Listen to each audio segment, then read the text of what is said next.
Comment est-ce qu'on peut faire baisser les chiffres de la tension sans médicaments? C'est le sujet de cette vidéo.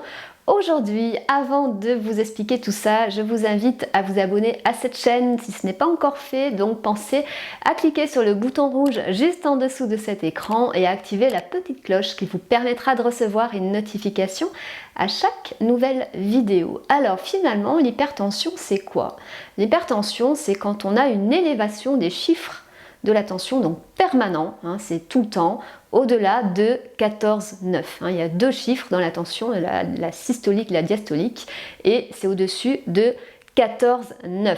Et c'est permanent. Alors quel est le problème quand on a ces chiffres-là qui augmentent, quand on a cette tension qui augmente de façon permanente?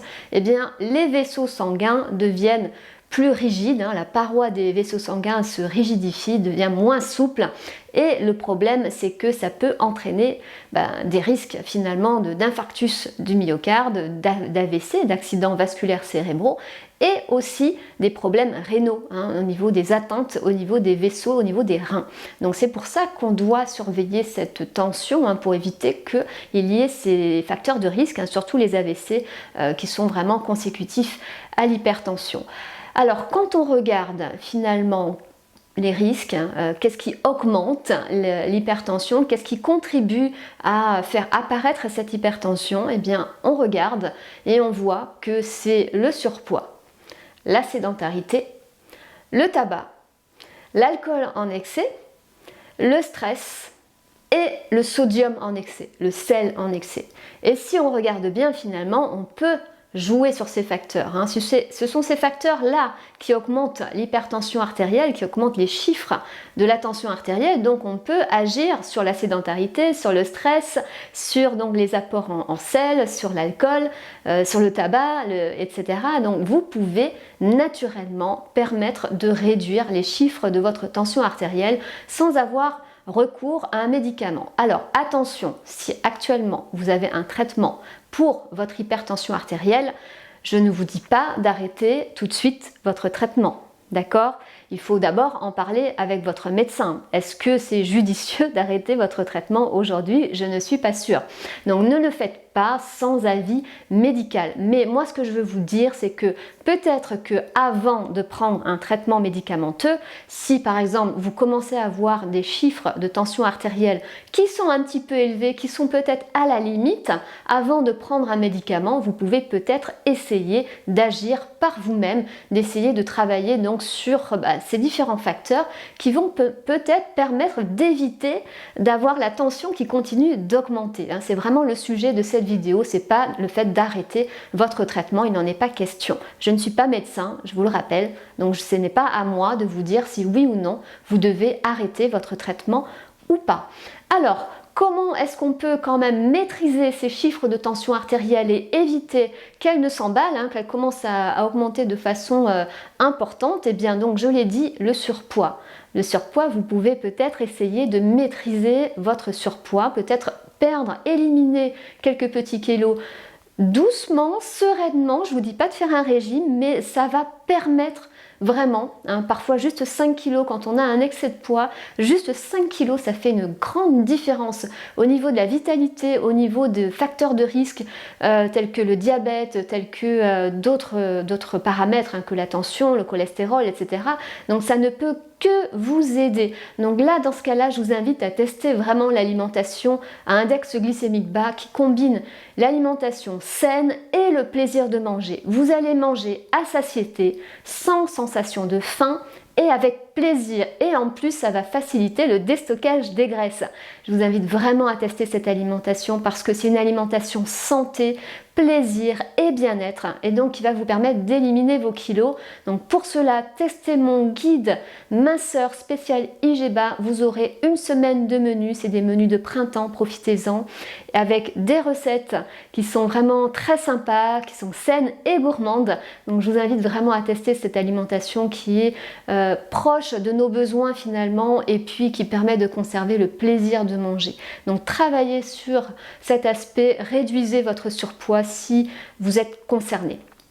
Deuxième chose, Attention à l'alcool. L'alcool, bien sûr, peut faire monter les chiffres de la tension. Donc, tout alcool confondu, le vin, la bière, les alcools forts, les apéritifs. Il y a des gens qui me disent « Ah oui, mais moi je ne bois pas tous les jours, mais je bois le week-end. » Oui, mais le week-end, il faut quand même arriver à maîtriser sa consommation d'alcool. Hein. L'idée, c'est vraiment d'avoir une consommation modérée. Pas quotidienne, mais quand vous buvez, il faut que ça reste modéré. Attention au tabac, bien sûr, mais ça, je ne pourrais pas vous aider. Il faudra voir peut-être avec un spécialiste si vraiment vous avez une addiction au tabac. Essayez de voir comment vous pouvez réduire cette addiction et vous permettre donc d'arrêter de fumer pour éviter donc d'avoir ces chiffres de tension qui soient un peu trop élevés. Au niveau du stress, alors on ne va pas éliminer le stress, bien sûr, parce que ça, on est tous sujets au stress, c'est normal. Par contre, vous pouvez peut-être essayer de mieux le réguler, faire en sorte que ça ne soit pas du stress permanent, du stress nocif, hein, parce qu'il y a du stress qui peut être bénéfique finalement. Mais essayez peut-être de trouver des techniques qui vont vous apaiser, hein, peut-être la cohérence cardiaque, peut-être des exercices de sophrologie, de méditation, aller marcher davantage à l'extérieur, faire de l'activité physique, et ça vous permettra aussi de lutter contre la sédentarité et de réduire votre surpoids. Donc pensez à l'activité physique, hein, et pensez à votre stress. C'est important d'avoir finalement une régulation à ce niveau-là, au niveau du stress et au niveau de vos émotions, pour éviter d'avoir la tension qui monte. Hein. Vous savez que souvent les personnes qui sont colériques, qui montent dans les tours avec des émotions fortes, ont la tension aussi qui monte beaucoup. Donc il faut apprendre à s'apaiser tout simplement, à avoir quelque chose de plus stable, hein, d'avoir une situation plus stable.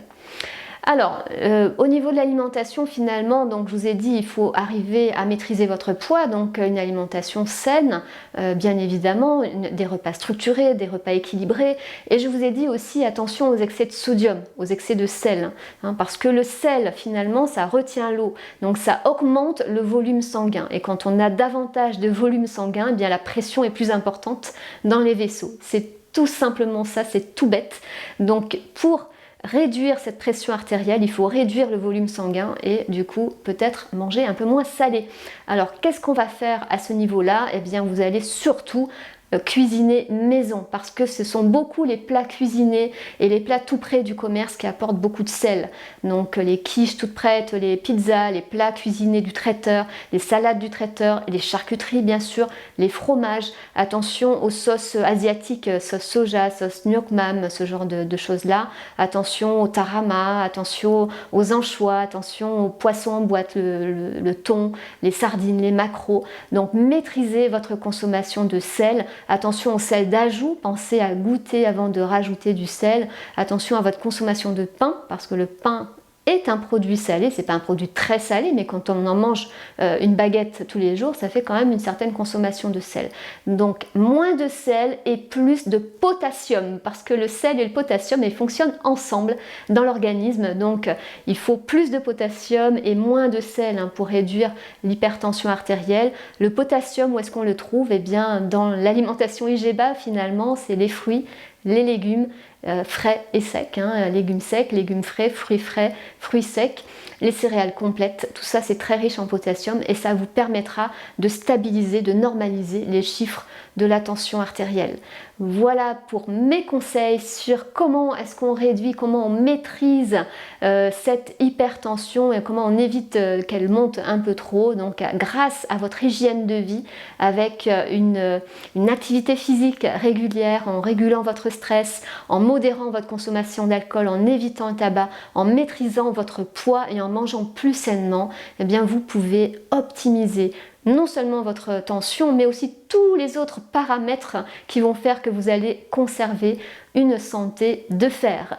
Voilà pour cette vidéo. N'oubliez pas de liker cette vidéo, de la partager avec vos amis. Si vous avez des questions, posez-les en commentaire. Et quant à nous, on se retrouve la semaine prochaine pour des nouveaux conseils nutrition, minceur et mieux-être.